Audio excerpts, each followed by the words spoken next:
Tayo ay sumapit sa ika-4 na umaga ng ating simbang gabi. Marahil karamihan sa atin dito ay nakakakumpleto ng simbang gabi hanggang ngayon. Hari nawang makumpleto natin ang 9 na umaga ng ating pagdarasal at pagsasakripisyo ng ating paghihintay sa kapanganakan ng ating mananakop. Sa mga nakikinig sa atin sa iba't ibang lugar ng daigdig at iba't ibang lugar ng Pilipinas, kayo rin po ay binabati namin ng isang magandang umaga at maligayang Pasko. Sa mga taga Cebu at Visayas, ang tangi kong masasabi ay maayong buntag kaninyong tanan.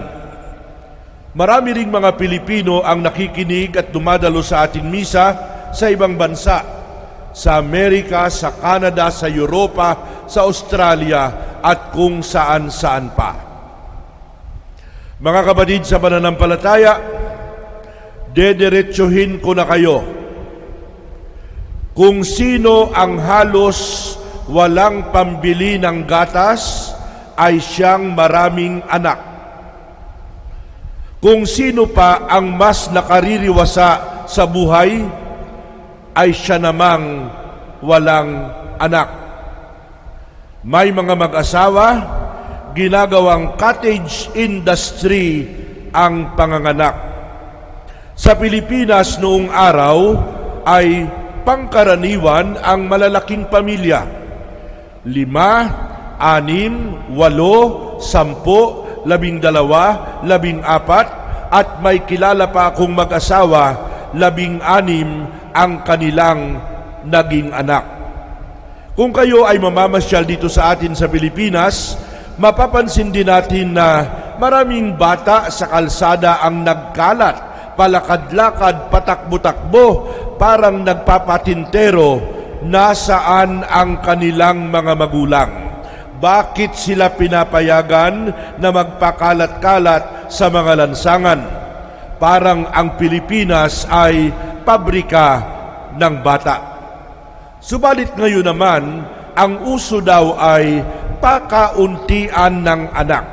1 anak, 2 anak, 3 anak.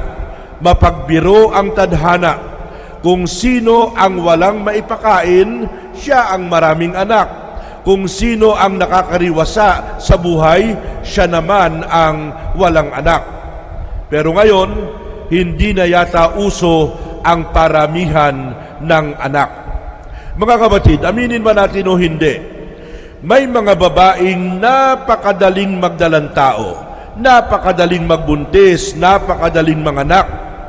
Meron din namang mga babaeng ginawa na ang lahat, uminom ng kung ano-anong tableta, nagpakonsulta sa magagaling na doktor, sumayaw sa ubando, tumawag kay Santa Clarang Pinong-Pino, subalit hindi pa rin sila magkaroon, hindi pa rin sila pagkalooban ng anak. Talagang malupit yata ang tadhana. Sabi ng isa kong kakilala na walang anak, okay lang yun, Father. Masaya naman kami kahit kaming mag-asawa lamang ang magkasama. Ang magkasama sa buhay at sa bahay ay tanging mag-asawa lamang. Sabi naman ng iba, ay Father, masaya ang maraming bata sa bahay. Nakakaalis ng stress, nakakaaliw, nakakawala ng pagod. Sabi ko naman, ay hindi ko alam yan sapagkat wala naman akong personal na karanasan.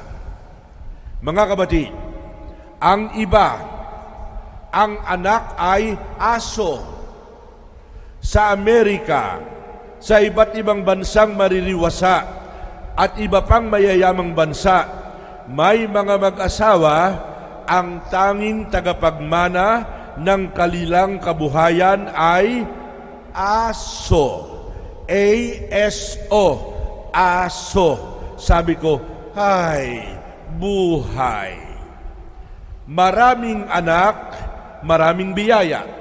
Yan ang ating paniniwala sa Pilipinas nung araw. walang anak, hindi pinagpala. Ito rin ang paniniwala ng mga tao noong panahon ni Kristo. Childbearing is a blessing, swerte. Childlessness is a punishment. It is a curse, malas. Sa umagang ito, narinig natin ang pagsasalaysay tungkol sa isang mag-asawa, Zacarias at Elizabeth. Parehong malapit sa Diyos, parehong nabubuhay ng matuwid, parehong banal at paladasal.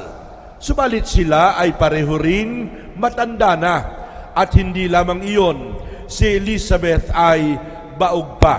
Silang dalawa ay hindi pinagkalooban kahit isang anak. Ang tawag dito ay double incapacity. They are doubly incapacitated.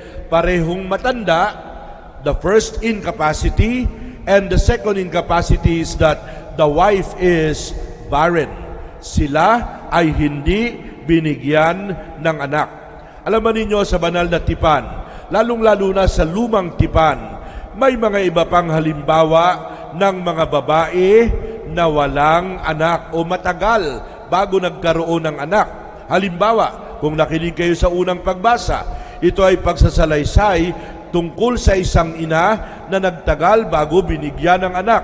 Maririnig natin ang mga kwento ni na Sarah, ni na Rebecca, ni na Hannah, ni na Raquel, ang ina ni Samson.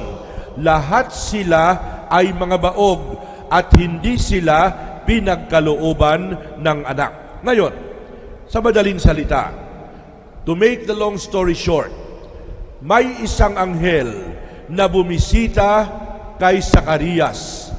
Ang anghel na ito ay may dalang mabuting balita.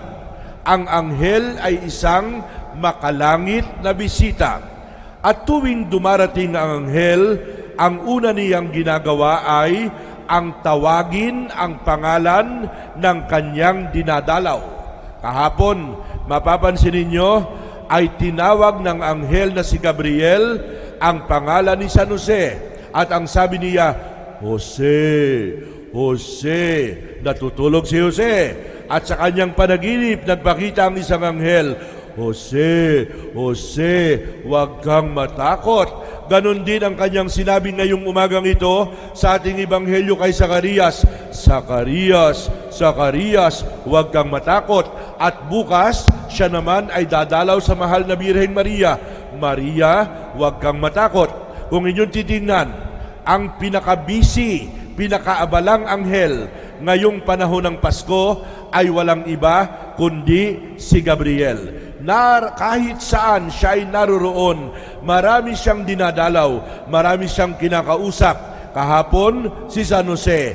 Ngayon, Zacarias. Bukas, ang mahal na Birhen. Siguro ay pagod na ang banal na anghel na si Gabriel. Ngayon nga pala, nasabi ko na ba sa inyo ang tatlong katangian ng isang anghel? Gusto ba ninyong malaman? What are the qualifications of an angel? Can we describe what an angel is? Ano ang tatlong katangian ng isang anghel? Makinig. Nakuha ko ito sa teacher namin. Matagal ng panahon. Ito ay may halong biro. Huwag naman kayong magagalit. Number 1. Ang anghel ay lalaki. Sabi ng teacher namin, may nakita ba kayong anghel na babae? Tingnan ninyo ang kanilang mga pangalan. Gabriel, Rafael, at sino pa yung isa? Michael. Gabriel, Rafael, Michael. Wala namang pangalan ng babae sa anghel. Sabi niya, ang unang katangian ng anghel ay lalaki. Pangalawa, naku, nagtampo dito yung mga kaibigan kong babae. Bakit daw sila minamaliit at wala daw anghel na babae?